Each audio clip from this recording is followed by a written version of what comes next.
अंधेरे में एक लौ की तरह जलती है वो, खुद में शिव को समाये चलती है वो। आज भी उसके होने का होता है एहसास, उसकी याद से सफल होती है हर सांस। वो एक गहरा सागर है, अव्यक्त होने के बाद भी अनंत आत्माओं की यूं ही बुझाती रहेंगी प्यास। उनकी बेपनाह मोहब्बत और रहमत उसी तरह से जर्रे जर्रे पर बरसती रहेगी, जैसे कोई नेमत और दुआ की तरह उनका हाथ हमारे सिर पर है। बस मेरी इतनी सी है कहानी। एक आम सी लड़की, नाम था मेरा शोभा। फिर परमात्मा ने बना दिया मधुबन के शोभा।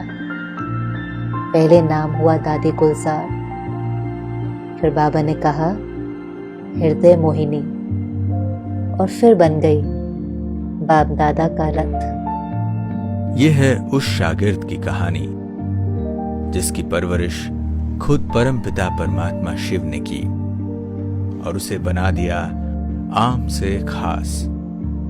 उस बच्ची की कहानी जिसे जग ने कहा मां। ये उस आत्मा का सफर है जो भले ही चली गई है अव्यक्त लोक की राह पर, लेकिन हर किसी के रूह में आज भी समाई हुई है। ये है ऐसी एक रूहानी शख्सियत की कहानी जो आम होकर भी आम नहीं थी। उनके हाथ से किया गया हर कार्य असाधारण था। जिस जर्रे को वो हाथ लगाती थी वो भी हीरा बन जाता था। आत्माओं के अंदर के हुनर को तराश कर कितनों की जिंदगी को काबिल बना दिया। दादी का जन्म हैदराबाद के सिंध में हुआ, लेकिन उन्होंने पूरे विश्व को अपना घर समझा और परमात्मा का संदेश फैलाने के लिए निकल पड़ी एक नई राह पर। उन्हें अपने घर पर ही सबसे पहले आध्यात्मिक ज्ञान का परिचय मिला। उनकी मामी के घर पर बाबा रहने आए थे, तभी उन्होंने अपने घर में ही श्री कृष्ण का साक्षात्कार किया।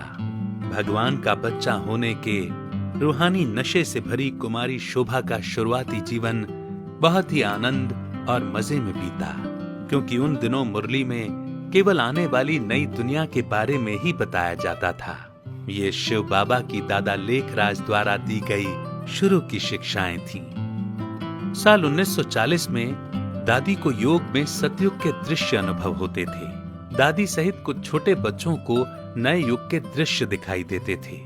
वापस होश में आने के बाद उन्होंने जो देखा वे सभी को बताती थी। उन दिनों दादी का ये साधारण रोल था।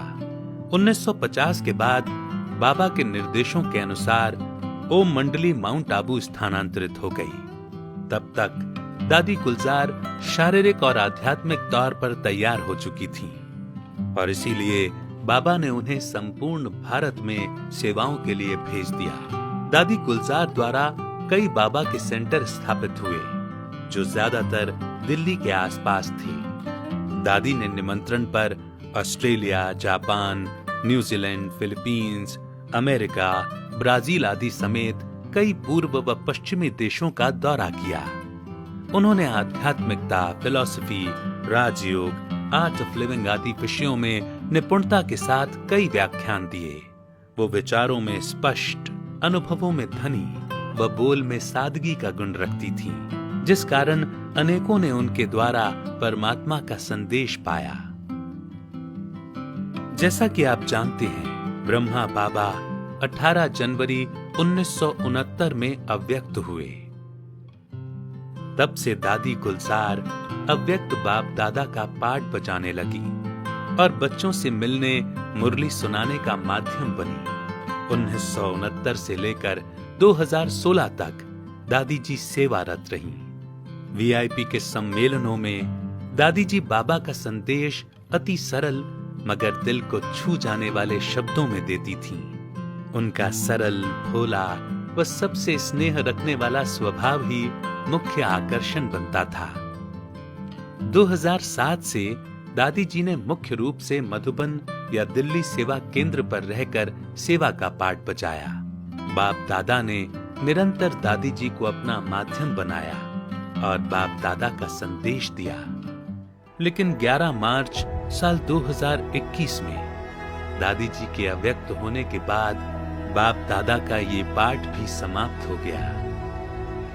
लेकिन आज भी वो हर किसी की यादों में समाई है। हृदय को मोह कर हम सबके तुम चली गई अंबर के पार, कभी भूल ना पाएंगे हम आपका दिव्य रूहानी प्यार, कभी भूल ना पाएंगे हम आपका दिव्य रूहानी प्यार। ओ प्यारे दादे गुलजार, ओ मीठे दादे।